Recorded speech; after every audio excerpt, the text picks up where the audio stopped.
back. We back. Friend, you got a drink for this one? I am currently mixing my cocktail on air. In progress? Here, listen to this. Did I y'all heard it a little bit. Okay. you hear the clank? Can't hear the clank. Clank.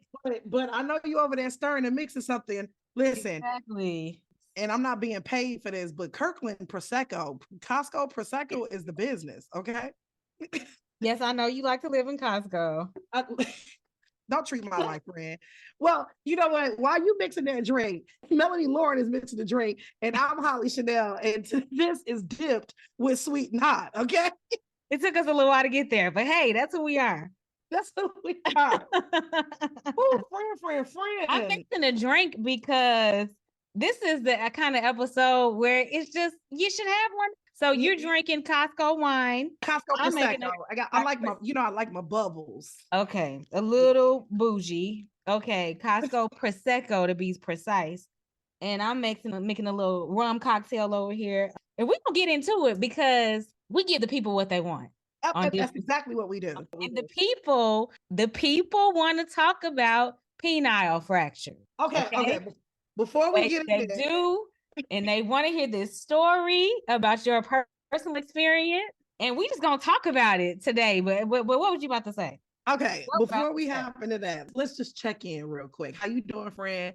Okay. You got something sweet? You got something hot? What you want to tell the people's been going on? You know what? I got something a little hot. I really do. What am I hot about? I'm not hot right now, but I was. COVIDicus, y'all. You got the COVIDicus, honey? Yeah, COVIDicus right after I closed my show. Okay, so the silver line, 3-month run. I went a whole 3 months away, being in close contact. People don't understand. Sometimes theater is like a contact sport. I'm in close contact with all of these people, testing weekly, never got COVID. Okay. Never got COVID. Closed the show, immediately start feeling a tickle in my throat. I just knew, though, that it was allergies and sinus because I hadn't tested positive at all. No one around me had tested positive to my knowledge. Took this COVID test. You know how you start looking to see the lines appear? I saw that line by the T start to appear. I said, I know you lying. Super producer Lou said somebody slipped that COVIDicus in your drink. I don't know, clearly. So then I didn't believe it. I said, okay, let me go get a second test because I know this ain't right. I ain't got what did you say? This test must be expired. This test is expired and malfunctioning. I take a second test and immediately start to see the 2 lines appear on that one. I said, I was speechless, actually. I was hot. I was mad. I immediately go back to the people to hit the threads to the people that I was with. Right. To figure out if anybody else was sick. They weren't. It's still a mystery. Lewis is probably right. Somebody slipped it in my drink because nobody else got sick. But that's what no one else in your stratosphere got sick. No. So where did it come from? These are literally the only people that I was around. Now, friend, this is maybe a personal question. Are you vaccinated? I am, and thank God I am vaccinated, and I got the most recent COVID vaccine in October. Thank God for vaccines because my symptoms were mild. It felt like a cold and a little touch of the flu with some fever and some body aches. And after about 5 days, I had like a little residual cough, and that was most of what I had. So it really went very smoothly. I recognize the seriousness of we cracking jokes, but I recognize the seriousness of it, and it could have been so much worse. So the sweetness in the hotness is that I'm fine. The people around me who I was at risk of giving it to before I even knew I had it, they never contracted it, and everything is good. But yeah, it's still out here, y'all. So mask up, do what you got to do, and don't think we out of it because we not. I'm so glad that you had a very mild case and that you are now over your COVIDification. Mm-hmm. Yes, I'm making up COVID words. Defunct of COVID, yes. I love my COVID derivatives, okay? I'm glad that you're over all of that. But I have been literally watching the news, and they're actually saying that flu and RSV. Pardon the fizz. Sorry to interrupt. I'm still mixing my drink. Oh, she's still. But the flu, what did the news say? I'm laughing because our Dipple Sweet and Hot audience doesn't know the Melanie Lauren that I know. And they're like, is she still mixing the drink? Yes, friends. She is still mixing it. When I tell you that she is going to keep going until she get it right. Okay. How's it taste right now? It tastes almost perfect. Continue. Okay. By the time you finish, I'll be done. Okay, fair enough. But no, I was just saying that, like, you know, in the state of Illinois, RSV and flu cases are starting to eclipse COVID. And so that should just tell you that, like, everything is dangerous. And she's still mixing, friends. Don't mind me. So while she's mixing, I will say I've had a pretty good week since we last spoke and everything's been good. But you want to know what his. Uh-oh, she can't even get it out. She laughing already. Get it out. Dip audience, I got a lot of jobs. I'm busy. I'm always doing something. Over the last few weeks, it has caught me off guard every time I get a phone call from one of my male friends that's like, what is with this penis broken? It has given me so many comedy options because I refuse to tell them because, you know, y'all got to listen to the podcast. My male friends are like, Holly, what are you doing? So for the record, let me set the record straight. Okay. The story that I'm about to tell did not involve a sexual encounter with Holly or anyone else. I was just being a friend. Okay. Okay. Now I have even more questions, but go ahead. Let me hop into it. This had to have been, what are we thinking? Like 2011? Maybe. Yeah. 2011, 2012, somewhere around in there. So safe to say at least 10 years ago.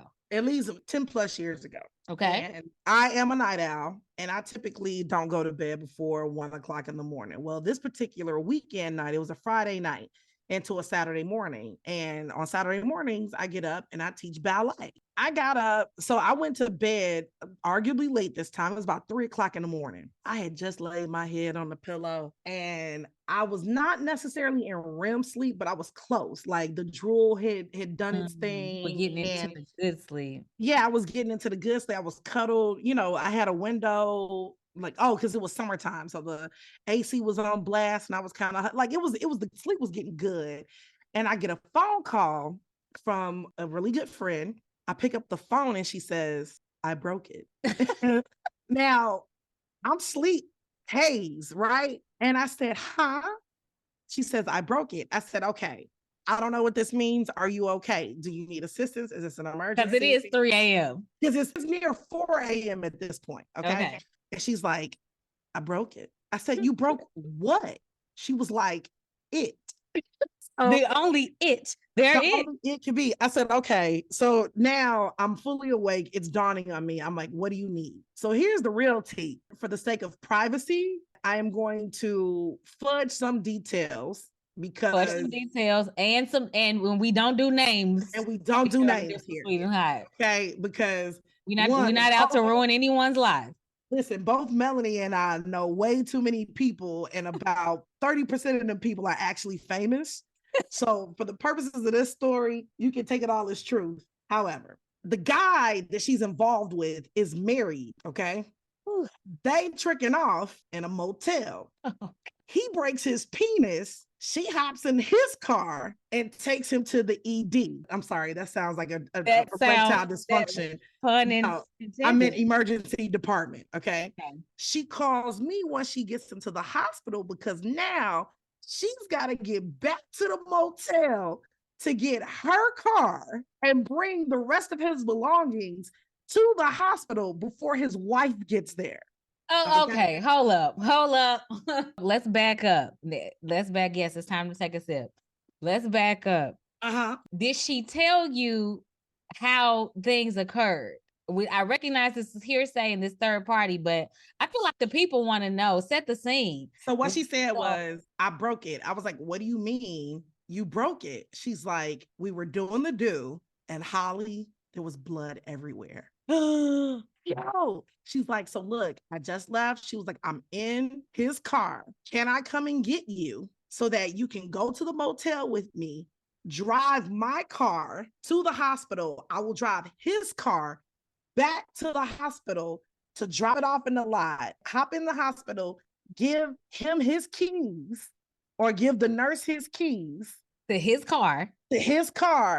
And then she was going to drop me back off at home so I could go teach. Okay. She pulls up at my house at 4:00 in the morning. No, it's like the loyal friend that you are. You said, let's ride. Let's ride. Like, listen, if you ever need the movie, what movie is that? Regulators, Mount Up. From the beginning of Warren G and they dog. Like, yeah. Oh, wow. Yeah, I'm a regulator. So she was like, I need help. So she pulls into my driveway, G. And I open his car door and I'm like, is it safe to sit? Because you told me it was a bloodbath. Like, what are we doing? How did we stop the blood? So I get in this car, we go to the motel, G, and she's like, do you want to go in? I'm curious because I've never heard of a broken penis. Now you want to see the crime scene. The crime scene. It's funny that you had a Freudian slip and said cream, but I'm this is why cream is the crime scene. I had to pour some bubbles and Melanie took 10 minutes to make a cocktail. It was working. So she's like, do you want to see what happened? Because in full honesty, she's perplexed as to how this happened, right? Mm-hmm. Yo, which I will shed some light on later, but continue. Please and thank you. So I get into this motel room and I'm looking around, G. She's not exaggerating. It's a bloodbath. Blood everywhere. Okay? Now, here's the thing. It's not, I will describe it as it's not like your regular blood. It's that blood that's mixed with fluids, but it's everywhere, G. Bathrooms, towels, beds. It is nuts. So I looked at her and I turned around and I said, what kind of thing are you packing down there? Literal bone crusher. A literal bone crusher, friend. Okay. Admittedly, she was like, it wasn't me.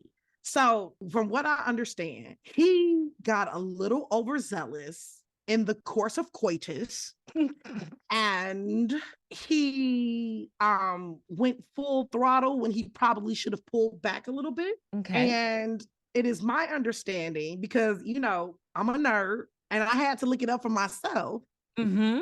It's my understanding that when you attempt to thrust a fully engorged penis against an immovable object like a pelvis, or as some of our rapper legends would say, if you're attempting to knock the bottom out, at some point you hit the bottom. Wait, did y'all hear the way she enunciated? Knock the bottom out. No one says it like that. But I do. So pretty much she didn't break it. It was his overzealousness. And he ran into something that was immovable. Essentially. Okay. So wait, so I just have to tell y'all that Lewis's face right now. He is like, I am not participating in this. Like, this is like the most, he is just, it's got a slight frown. Like, it's not quite disgusted, but it's on the way. And also, this is the most I've seen him sip during an episode. Okay. He's hanging on by a thread. I'm wrapping up. And that pun is intended as well. Okay. Okay. So she said it wasn't my fault. He did this. This is what probably happened. Yeah. Okay. So as a follow-up, so now I get in her car. We go back to the hospital. Everything goes without a hitch. We miss the wife by the hair of your chinny chin chin. Hairs on my chinny chin chin. We miss the wife, but the car is there. He has the keys. He's in immediate surgery. Oh, God. Then, like a week later, I'm like, yo, how does he explain this to his wife? Right? Because we're just dealing with the experience and the science of it. We're not talking about the morality of it. We're not getting into that right now. But yeah. So what's the answer to that question? You really want to know? Okay, let me tell you. This fool begged and asked the surgeon to give him a vasectomy while he was on the table repairing his broken penis, because he would have to wear a catheter for 6 weeks after the surgery. And so the explanation that he was going to give to his wife was that he had a complication with the vasectomy, and that's why he had to have the catheter for that long. He complicatedly ran into something that wasn't a hole during sex. And wait a minute, the doc agreed to give him the vasectomy. The doctor was like, I got you, dog. I got you, dog. And to my knowledge, dude is still married to this day. So happy endings. Oh, wee. So yeah, friend, Did you get to go back to bed before you had to go teach ballet, or I didn't get done because okay, admittedly, we kind of joyrided in his whip because I was like, chick, you got me up here 4, 5 o'clock in the morning. I'm hungry. Can I get an egg McMuffin? some food out the deal? Let's ask the questions that really matter. You want me to look at this at your sexual bloodbath? Feed me first. Feed me, please. Feed me. Yeah. So welcome to Dip with Sweet and Hot. This is your first time tuning in. These kinds of shenanigans are commonplace. You should be prepared for this. Yeah, you should be prepared for this.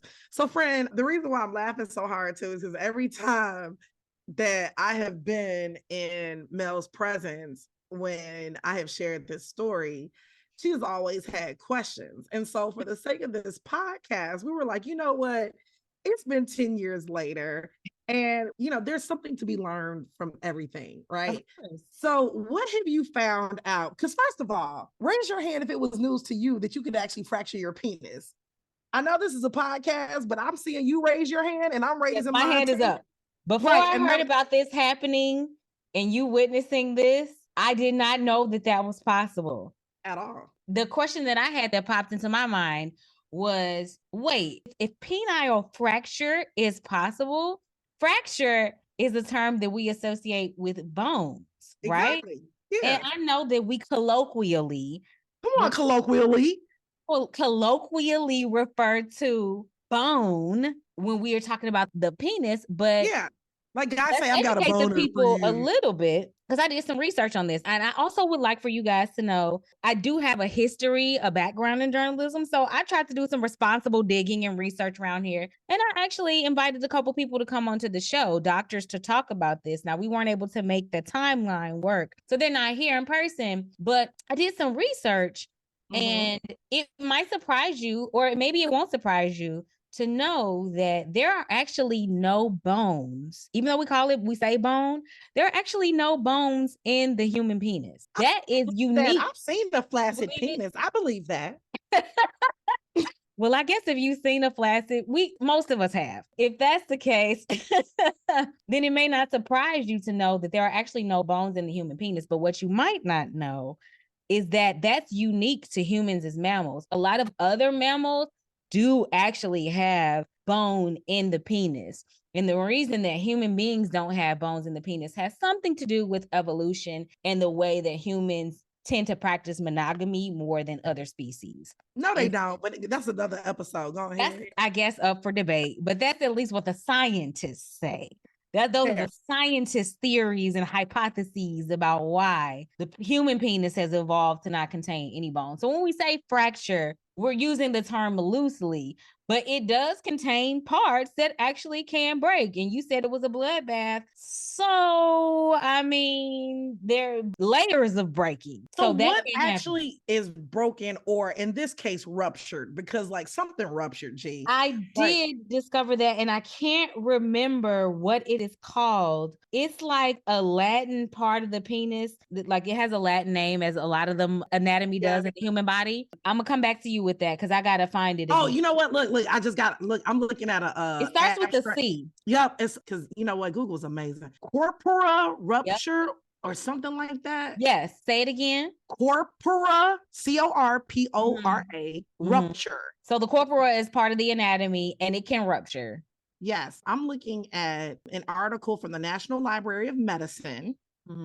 2004. We use reliable sources here on Dip. Absolutely. Okay. It is saying that penile fracture typically occurs when the engorged penile corpora are forced. So corpora, so I'm assuming multiple. There are two corpora, right? Are forced to buckle and literally pop under the pressure of a blunt sexual trauma.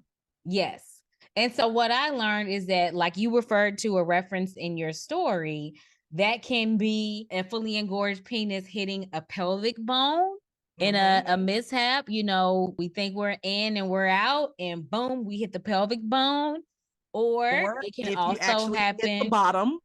It can hit the perineum, which is the skin, that area between a woman's, we're talking about heterosexual sex here, just for the cases of explaining. We have the perineum, which will be the space between the vagina and the anus. Sometimes we get a little bit of miscalculation there. And wait, put a pin in that. What do you call that? I know the real name is perineum, but what's the street name? The street, like I have a friend. I'm not gonna say his name because he's gonna be so mad at me. No names. I had a friend who was like, "Oh, I call that the grundle." I've literally never heard of that word in my life. And then I had somebody else call it the taint. The what? The taint. It taint your penis and it taint your ass. Yeah, good night. Bye. Call it what you want to. What it spells is disaster if you hit it with a fully erect penis. Okay. You can nickname it whatever you want. So, because we care about you guys, we are your co-hosts of Dip with Sweet and Hot, and we care about your sexual health and your health in general. We care about trying to make life easier for you. I was like, what do the people need to know in this situation? And I feel like what the people need to know is how to avoid this from happening, Holly. Like perhaps we cannot learn the hard way. Ha ha ha. There's yet another pun. We are just full of them today. Perhaps we can save our male listeners from the pain of having and the embarrassment of having to get an emergency vasectomy to have or having to scream. I'm sure that you didn't say screaming, but I'm sure there was screaming involved. Like when there was an actual fracture that took place. How do we avoid this? And also for those who engage in sex with males, you know, so that you don't have to make runs to the ER at 4:00 in the morning because your partner's penis is fractured. And this is for all the friends that have to drive the getaway car. Okay. Okay, because you speak from experience.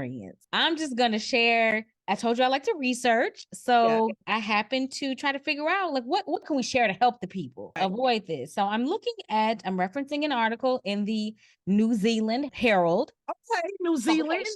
Deep down under. But I like New Zealand of the puns. This article is from down under. Okay. Love it. And the title of said article is The 3 Sexual Positions Men Should Avoid If They Don't Want to Fracture Their Penis. So I'm hearing the first lesson here is, fellas, the Kama Sutra ain't everything you need. Continue. What are the 3 positions? Correct. So this article is based on a study that was done in 2015. Okay. And Brazilian researchers actually looked into the 3 positions that cause the most horrific injuries. That sounds right to me because there's a lot of butt lifts out there. Go ahead. It is Brazilian butt lift. It's making sense. It's all coming together. It's also based on a study that was published in the journal that was called Advances in Urology. So just what you know the sources of our information are. Yep. The first position that they say that you should probably avoid, and this may be bad news to some people, but I'm not here to pass judgment. I'm just here to educate. The cowgirl. Now, whatever your feelings are about the cowgirl, that seems to be in alignment, though, with the original article that I cited, which was in The Guardian, because that article, the one that said that the incidence of penile fractures increases around Christmas. If you didn't listen to that episode, go back and listen to episode 3. Please and thank you. That article said that penile fracture is most likely to happen when you're in sexual positions where you are not in direct eye contact with your partner. Now, some of you are saying, girl, we can be in direct eye contact. So what's going on here? Well, you know, there's reverse cowgirl. There's that as well. But this just says regular cowgirl. The scientists that were quoted in the journal in the study found that the cowgirl position was responsible for about half of the instances of penile fracture. Ladies, it's okay to be lazy. That's what I'm hearing. That's what I'm taking. Interpret it how you will. But it says that position is particularly dangerous. Let's see. I'm trying to skim and read. It says the control women have over the speed, power, and angle when having sex in that position is what makes it most harmful. So you can like come down on the penis, once again, a pun, come down on the penis too hard and it can cause the penis to bend.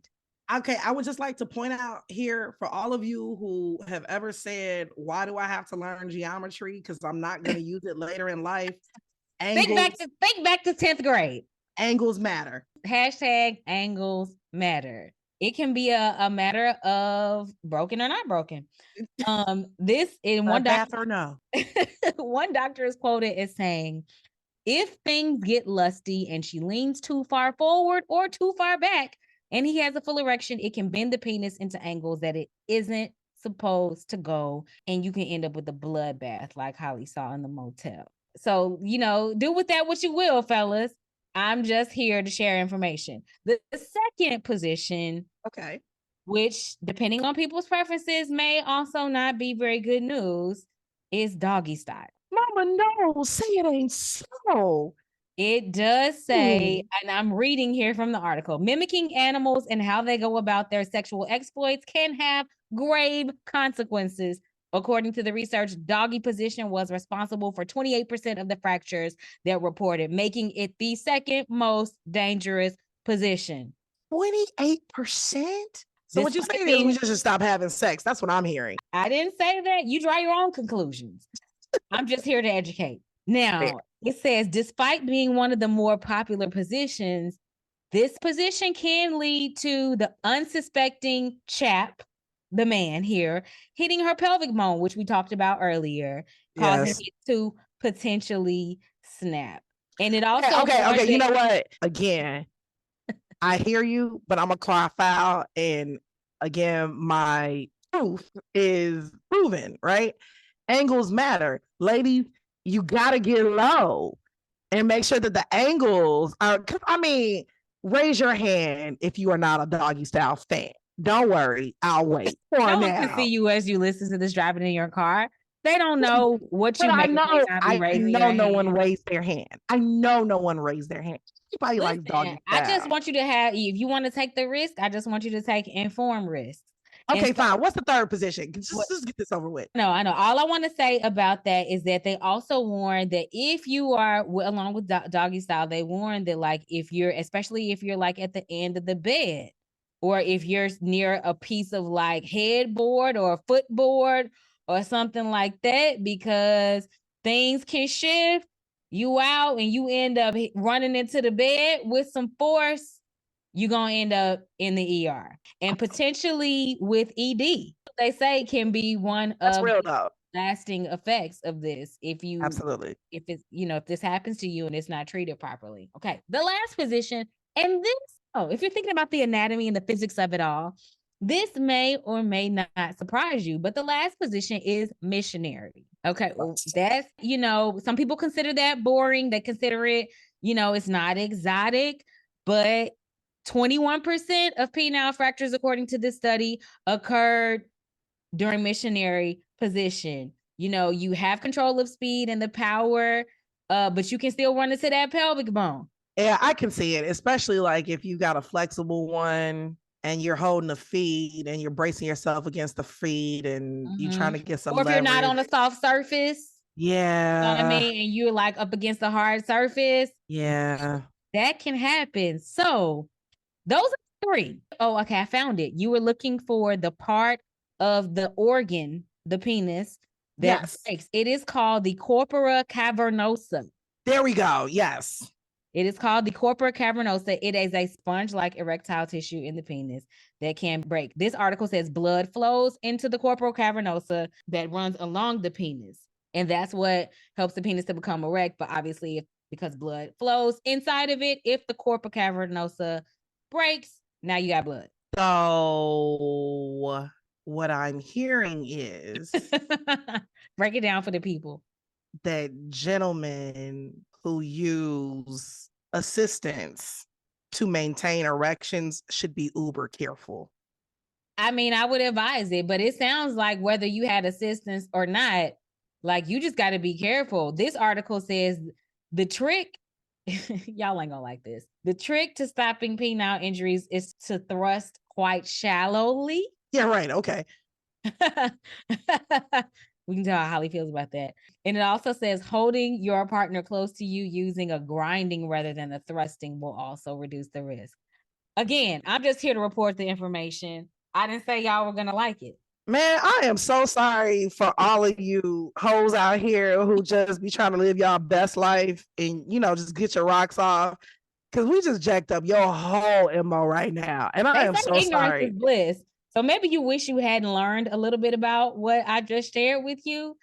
But maybe you do. Maybe you like to be informed and prepared because you probably don't want to learn the difficult way. Melanie, we are in our first season of this podcast journey, and I feel we're already alienating listeners. We're not alienating them because even though they may not like the medicine that we're giving them right now, they're going to be better off for it. Okay. And I dare you to not think about this the next time. You're going to hear my voice reading the results of this study to you mid-act, and you're going to make wise decisions. And then you're going to say, I'm a loyal listener of Dipped with Sweet and Hot. Yes. I'm significantly done with you. Friends, we're out of time. In fact, we're a little bit over time, but it was worth it. It was. To have this cackle. We like to do a segment on the show from time to time called I'm Cackling. This was a whole cackle. This whole episode was a cackle for me. Maybe it's because I've never experienced this. And I've never had to go to anybody to the, emergency room in the middle of the night. And let's pray that I don't have to. Amen. Ashe. Okay. But we hope you had a chuckle along with us in addition to having learned something. Holly, you got anything else you want to say? No, I'm done. I got to rethink my sexual life now. Thanks for the research. Appreciate you. Welcome. You're welcome. You're not alone. And with that, my name is Holly Chanel. And I'm Melanie Lauren. And this has been Dipped with Sweet and Hot. See y'all next time.